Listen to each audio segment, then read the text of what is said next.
Isang taon at 2 buwang gulang na si Norzaline Isingan, isang katutubong badyaw na nakatira dito sa Barangay Bara, Lucena City. Pero sa kanyang itsura, animoy 2 buwang gulang pa lang siya. Kung ikukumpara ang kanyang laki sa ibang batang kasing edad niya, malayong malayo ang kanyang itsura.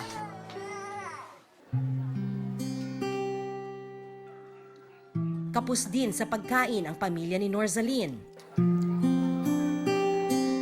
Nang araw na yon, tirang isda at kaunting kanin lang ang kanilang pinagsaluhan.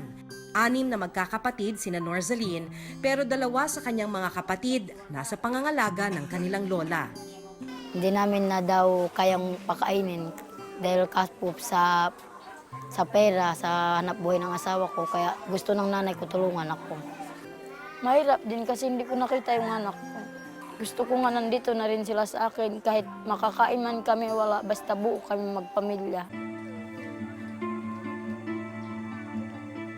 Nang araw na dumating kami, bumisita rin ang ilang health worker.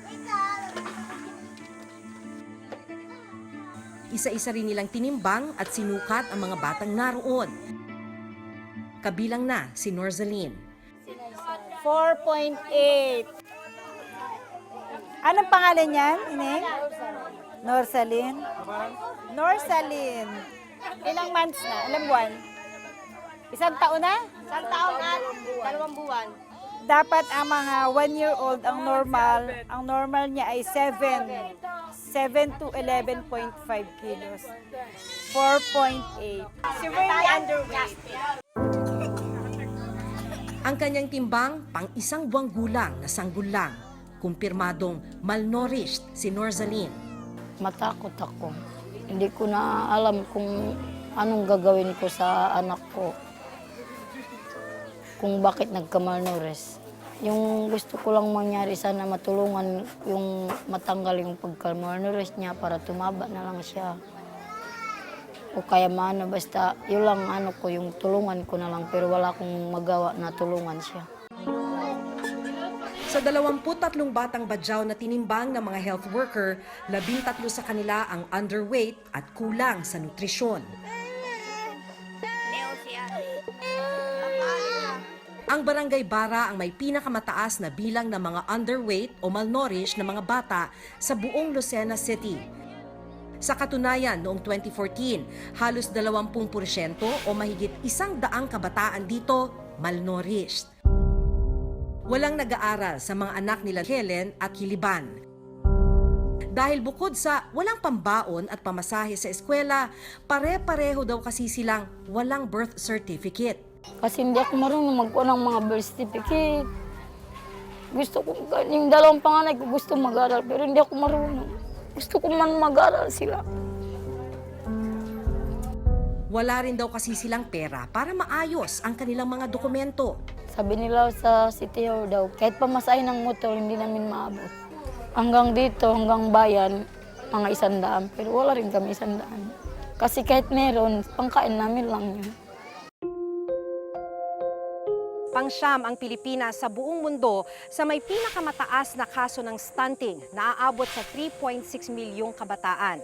Tinatayang 7 milyong kabataang Pilipino naman ang maituturing na malnourished ayon sa FNRI. Marami sa mga nagugutom, kabilang sa mga indigenous people o mga katutubo. Ang itinuturong dahilan kung bakit patuloy silang naghihirap ay ang kakulangan ng paghahatid sa kanila ng iba't ibang social services at maging kabuhayan. May ilan rin daw na nawawalan ng mga lupang pangkabuhayan dahil na rin sa pagpasok ng ilang malalaking industriya sa kanilang tinatawag na ancestral domain.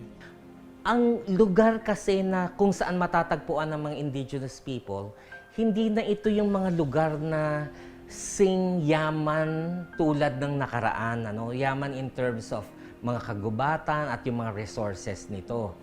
Kasi mapapansin, urong sila ng urong sa pinakasulok.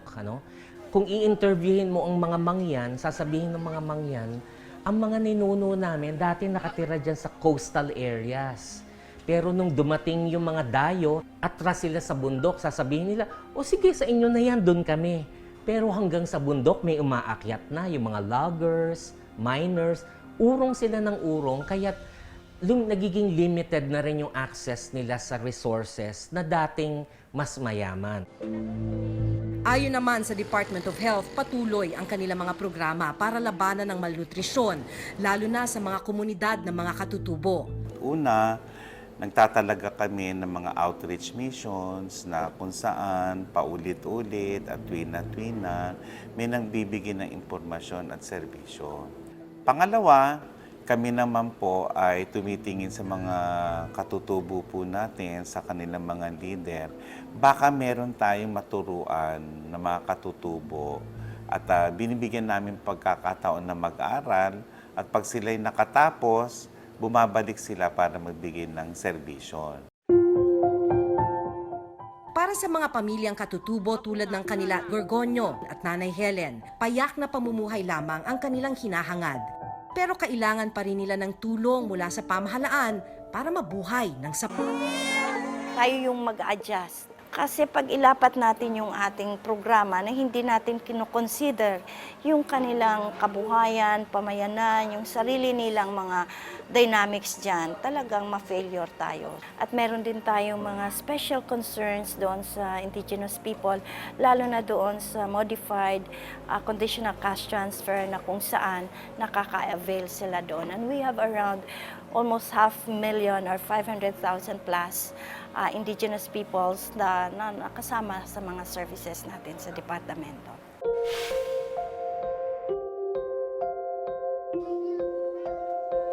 Matagal ng problema ang kagutuman at malnutrisyon sa bansa, lalo na sa mga lugar ng mga katutubo. Nag-iiba lang ang mukha ng problema pero pareho pa rin ang kanilang nararanasang kasalatan. Hindi sapat ang pagbibigay lamang ng pagkain sa kanila, kundi isang tutok, agaran at pangmatagalang programa ang dapat itugon sa problemang ito bago pa man mahuli ang lahat.